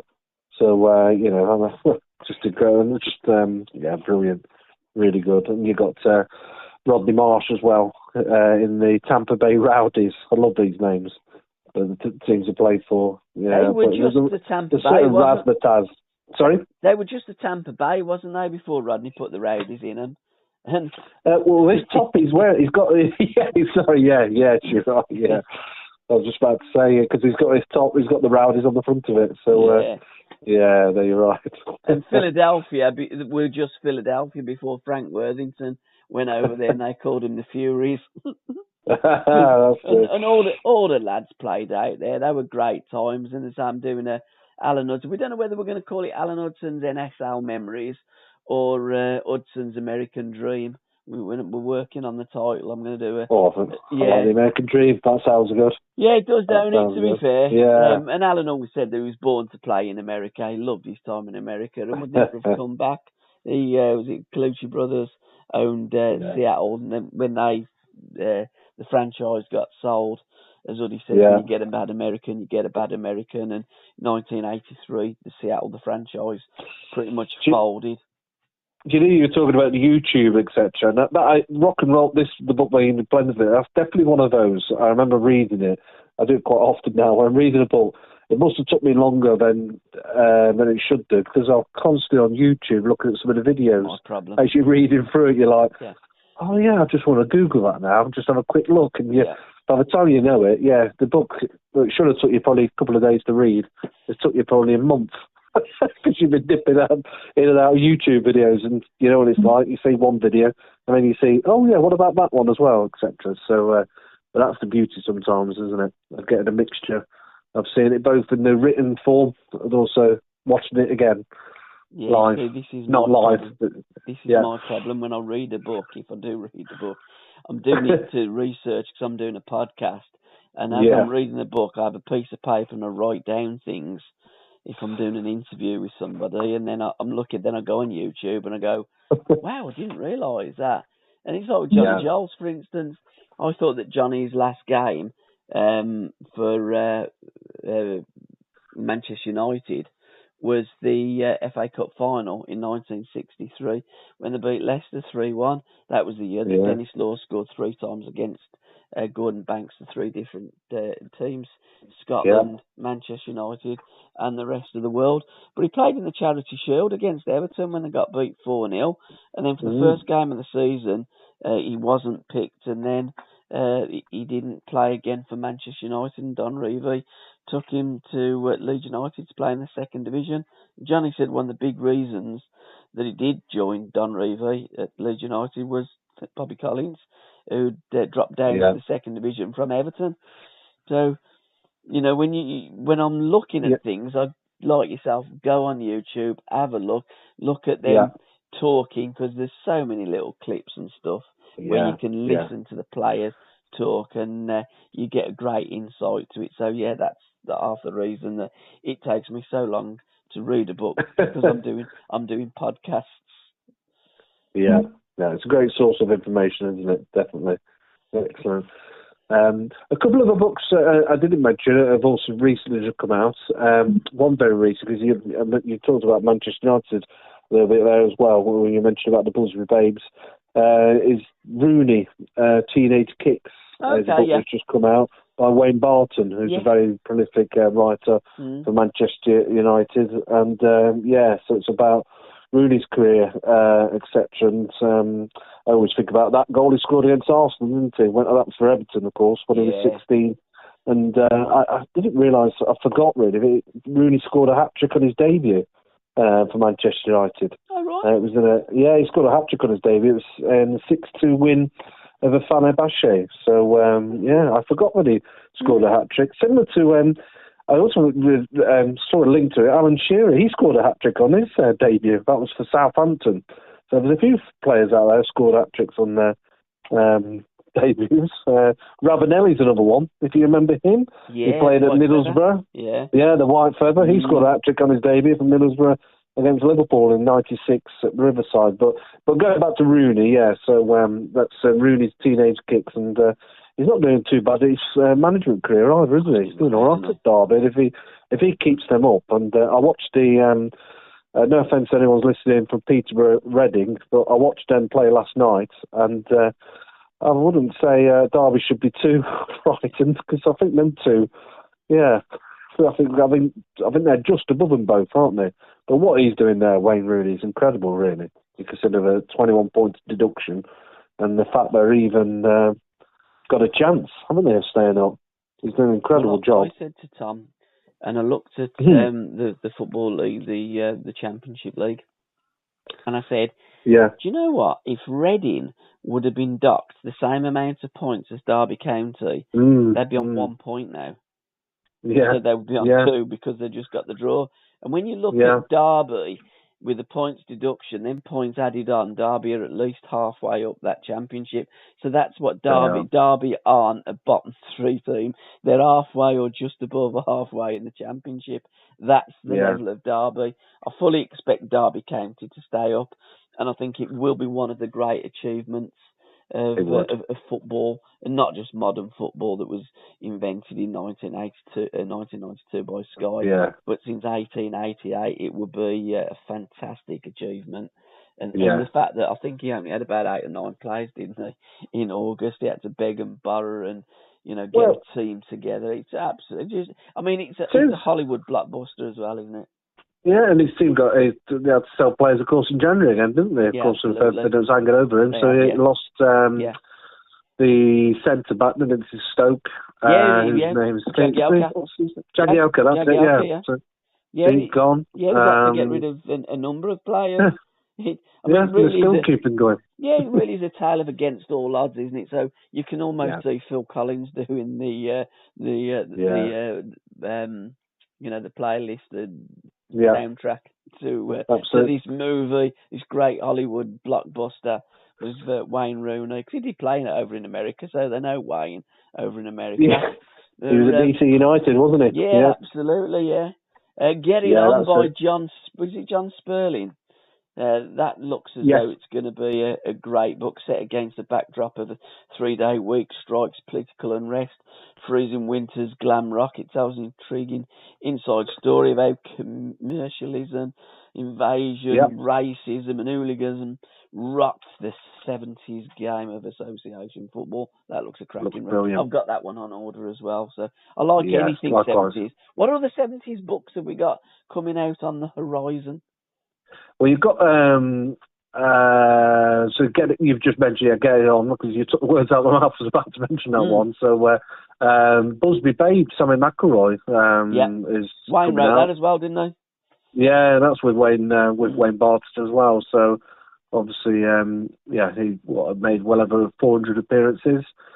Not quite the 70s. You've got the Fields of Wonder. There's a book coming out which is about the incredible story of Northern Ireland's journey in the 1982 World Cup.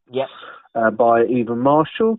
I'm just trying to think of other ones in the 1970s. There's a few that's coming out. There's a book in 1958, isn't there? The Northern Ireland that got to the World Cup.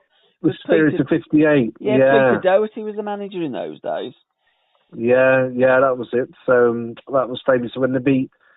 They qualified to Italy, was it? Off the top of my head. I'm trying to remember where the World Cup was at that time. But 1958, it was in Sweden. Was it Sweden? Of course it was. It was Sweden, yes. Brazil won it, didn't they? 5-2, they beat Sweden in the final. Pelé nearly got kneecapped. If you remember, his 17-year-old kid, he just sidestepped him and bang and knocked it in. But, Yeah, they were led by Danny Blanchflower, weren't they? Northern Ireland team then, if I remember rightly. Yeah. So, there's also a few others that's coming out from May onwards, covering the 70s. But off the top of my head, I'm struggling to remember them off the top of my head. Ain't got a barrel of money. Sheffield United by Jason Holyfield. 75 United finished 6th in Division 1. Level with Stoke on 49 points. Stoke just had a better goal average. It was goal average in them days, not different. But within 6 years, they'd gone from the brink of greatness to relegation to the 4th Division. And on the way, en route to the 4th Division, they played Sheffield Wednesday 1979 in what's known as the Boxing Day Massacre, when Wednesday put United to the sword. And Terry Curran earned himself a few quid. He did by doing that celebration, didn't he? Yeah. So in the left pins lane, and there he was. TC. He done some sunbathing as well. On that, honestly, such a character. TC. He just lay there on the floor on the ball, and like the United fans were going balmy. They were chucking.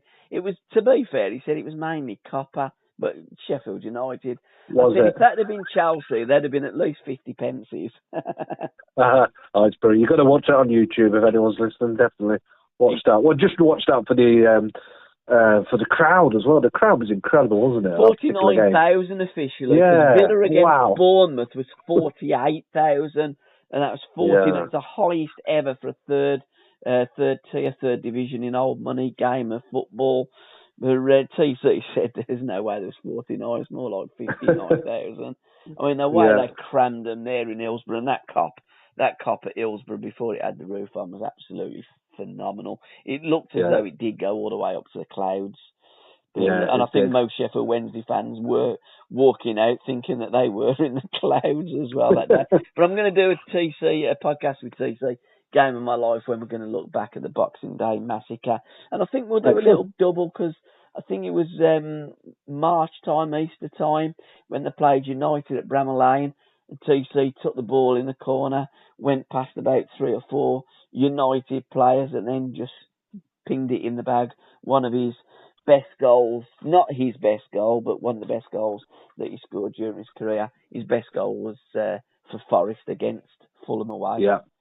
Yeah, and that ain't got a barrel of money. We mentioned it on last month's podcast. So I think we did.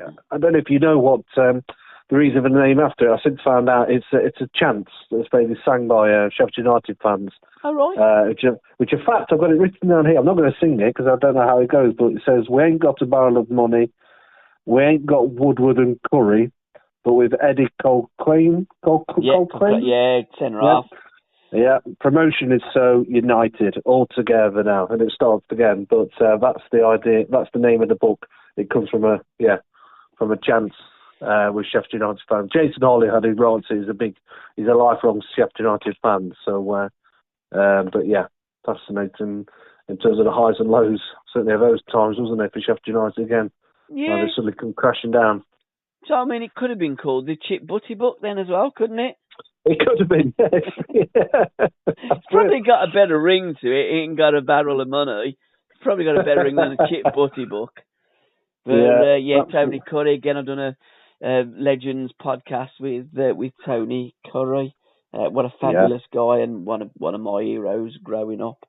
You know, tremendous listening to TC recall his memories of his glorious career, not just for Sheffield United, but for Leeds and Watford he started off with, and played for England, of course, and Queen's Park Rangers. Absolutely. I'm just going to shout back to Terry's book, because that Give Me the Ball, obviously, they came out. Just going to shout out to the publishers, Morgan Lawrence Publishing Services. I've been lucky enough, they've sent me a couple of their books, all really good. Obviously, you've got Give Me the Ball, Terry Cummins, and his first book, Football Maverick, is a brilliant read as well. But also from Morgan Lawrence, recently came out last year. They did an autobiography of Gary Mills, young Millsy, My Life in Football. Yeah, John Riley wrote it. That's it, yeah. The forwards are from Gary Birtles. So, so synonymous in the East Midlands, obviously Leicester City, Forest, Notts County, Derby County, etc. So, so that's young Millsy. Another book from Morgan Lawrence came out last year was Julian Joachim.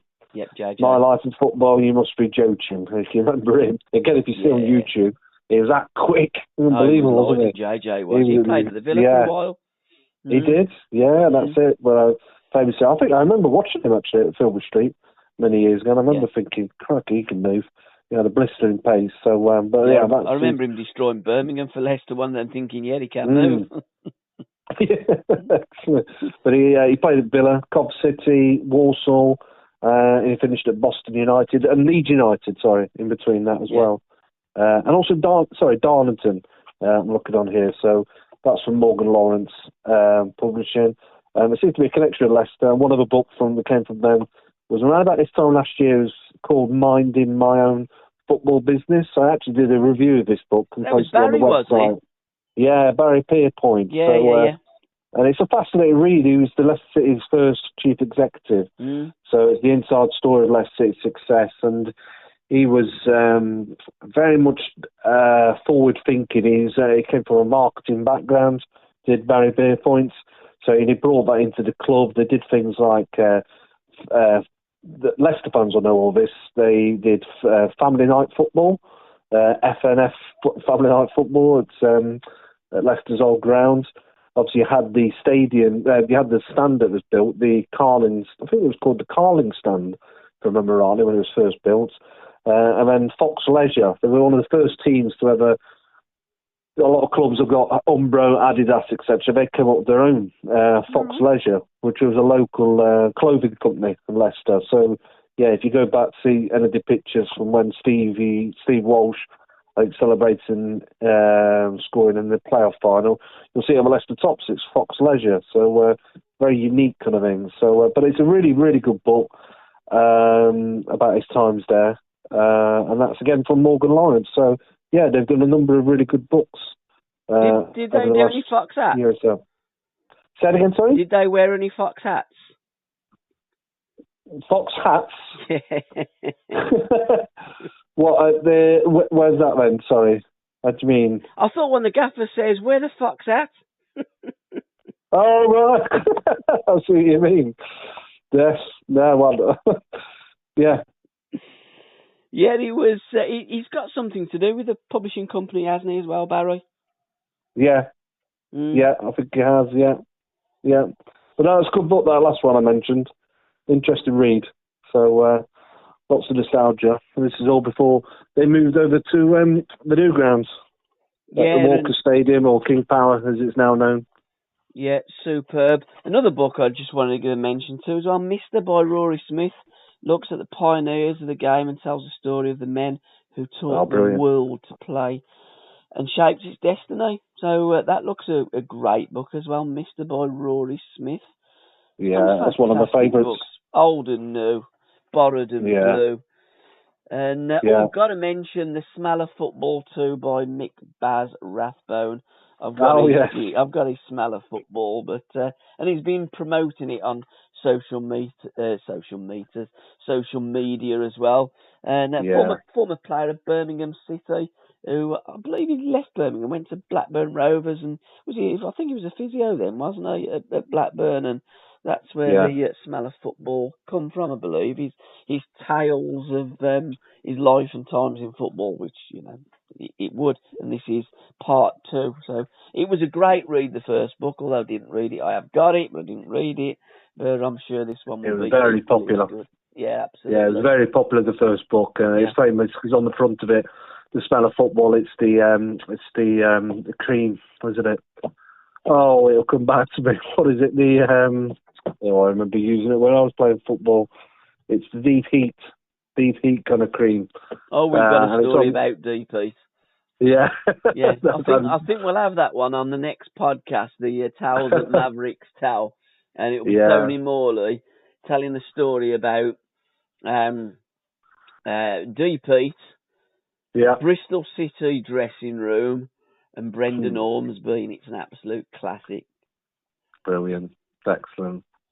No, it's looking forward to Nick Rathbone's his second book. The first book was really good. Really, really good. Quite a character. Absolutely. Any other books that you want to give a mention to, sir, before we wrap up part 5? Well, the only one I didn't mention, I missed it earlier because it was on the free recommendation that I did in the newsletter. I mentioned the other 2, Can We Have a Football Back and Living on a Volcano? And the third one I recommended was The Names Heard Long Ago, which is Jonathan Wilson. I know we've talked about Jonathan over the few podcasts, but one of the great writers. That book is fantastic. Really recommend that. It's how the golden age of Hungarian football shaped the modern game, and it's a brilliant read. It's all about the history of Hungarian football, but it's so much more than that. Really, I can't really do it justice. It's one of those books. It really is one of those you have to read. In fact, he writes in the prologue. I remember writing down here. It says this is a football book, but it's also a book about courage and tragedy, about survival and death, about the horror of the Holocaust, the Soviet repression, and the awful choices that people had to make during and after the uprising of 1956. But it's a fascinating book. 15 years in the making it was for Jonathan Wilson, in between other great books he's done, Behind the Curtain, amongst others, etc. But Angels and Dirty Faces. Yeah, Angels. But another great book, obviously in Argentina. But this one, as it says on the back, a tour de force, revealing the soccer secret history of modern football. And the list of obviously great names that you'll be fully aware of the mighty Magyars, from the time when they famously beat England, obviously at Wembley. So sorry, I forgot to mention it earlier, so I did really want to give that a shout out. I've mentioned it before, but I think it's worth mentioning again. It's a really, really good book. Well, that's nice the way that you mentioned 2 at the beginning. We finished on that third one, and it does lead us nicely to the last trilogy, because as you've talked about, The Names Heard Long Ago in 1956, and it was Hungary and Wolves that pretty much started the European Cup when they played each other after England had been beaten in 53 and 54 by the Hungarians. The Hungarians then got beat in the World Cup final by West Germany in the battle, the miracle of Browne. And 3 books, a trilogy by Stephen Cragg, the European Cup, the undisputed champions of Europe. As I say, all of this European stuff didn't go on until England played Hungary, and then Wolves played Honved. And in the English were saying that we got our national pride back. The English game is the greatest game in the world. And in the Parisian papers, they said it may be or it may not be. Let's have a tournament to decide and to see who is the best club side in Europe. So that was the forerunner, really, of the European Cup. The undisputed champions of Europe, how the gods of football became European royalty. A tournament frozen in time, the wonderful randomness of the European Cup Winners' Cup. And his other one was where the cool kids hung out, the chic years of the UEFA Cup, and a fantastic trilogy there by Stephen Scragg. Great books. I love just picking them up. It's absolutely fantastic. And the one thing I love all factual things in books as well. And I didn't see any of the finals and the results, etc. So I got to the Fairs Cup and I wrote them all down from 1969 to 70 to 1979 to 80. And it was fantastic. Arsenal winning the first one of the decade, 4-3 on aggregate, beating Anderlecht. And then Leeds United winning in 1971 the Fairs Cup. And then Spurs, the first all-English European final. Liverpool beat Mönchengladbach 73.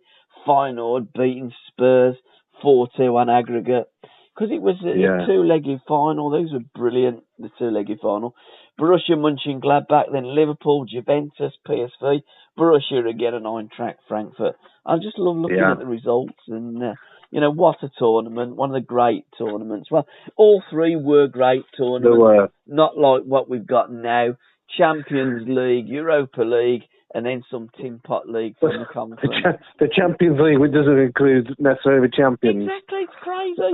Let's go back to the times when we had the European Cup, which was a great cup. The Cup Winners' Cup. I don't think the names are even as good now. I think it's on tonight where we're doing this now. Tonight you've got the Europa League, and I think you've got the Europa Conference. Yeah, absolutely. Cup or something like that. I think is it Brendan Rodgers? I think said at Leicester. I think Leicester are playing in that tonight. I don't think he even knew what it was, did he? No. He didn't even know there was such a competition, which just says it all. It just hasn't got the mystique like the European Cup Winners' Cup and UEFA Cup and Well, it was what it said on the tin, was it? This Conference League, anybody that finishes seventh, I think, goes into that. They've only had it this year. It's a ridiculous competition. But back in the European Cup, it was the winners of the league. The UEFA Cup was the runners-up and down to fourth. And then the Cup Winners' Cup was the Cup winners. How simple can you get? Brilliant competitions. And they try and tell me football is better these days. You're having a laugh. Well, there's some great winners. That European Cup Winners' Cup, which is the first one of that trilogy, frozen in time. Yeah. You had the last Man City won it, didn't they? West Ham. Sorry? Frozen in time, Cup Winners' Cup, Cup Winners' Cup, sorry, Manchester, I'm sure, Manchester City won it, 1970. Yeah, they Tottenham won it, West Ham, Chelsea. Yeah. And then you got, lots of other clubs, from outside of England. Hamburg. 1860 Munich, I remember that one, 65. Aberdeen, of course, famously in Gothenburg in 83 against Real Madrid. You can't miss out Chelsea in 1971 when of course, when they knocked out the reigning champions Manchester City in the semi-final, and then they ran out winners against Real Madrid. Lovely stories that Alan Hudson tells about the Athens Hilton, Osgood, Charlie Cook and Sponge. They really were the kings of the King's Road. And finally, I want to give a mention to my Bible, Alan Hudson, The Working Man's Ballet. And brilliant. If it wasn't for a fortuitous email to Alan Hudson, I wouldn't be sitting here or standing here talking to you today or doing any podcasts that I've ever done, because they only really have fallen out of the stuff that I've done with Hoodie. So, and what a read, The Working Man's Ballet. One of the best titles for a book as well, isn't it, Gabbie? Yeah, and a title given to him by his mentor and second father, Tony Waddington, Wad the God. What a different class of a manager. Excellent. What more can you say? No, absolutely. Brilliant. 17 years manager of Stoke City, and in that time, the great and the good football all played at the Victoria Ground. It did. There's not many more romantic stories than what Tony Waddington did at Stoke City and what he'd done for Stoke City. A shame that Stoke City didn't reward him in the same way that he rewarded them, but that's football. Yeah, no, he had a who's who, didn't he, of footballers, certainly at that time, did Tony Waddington. It's remarkable, isn't it? When you look at Tony Waddington and what he done at Stoke City, absolutely untrue. The players that he brought to the Potteries, it's phenomenal. Yeah. And I'm going to start with the because Tony Alan wrote a book about Tony, and there are a number of other books about Tony Waddington. And I think I'm going to start with that on next month's podcast. Excellent. Good place to start. Yep. Brilliant. So thank you for your time, sir. Love to you and yours. Thanks, Kelly. And thank you, everybody, for listening. Excellent. Take care of yourself, everyone, and happy reading. Absolutely. And I bet you I'll still be on page 105 of Grandad, what was football like in the 70s?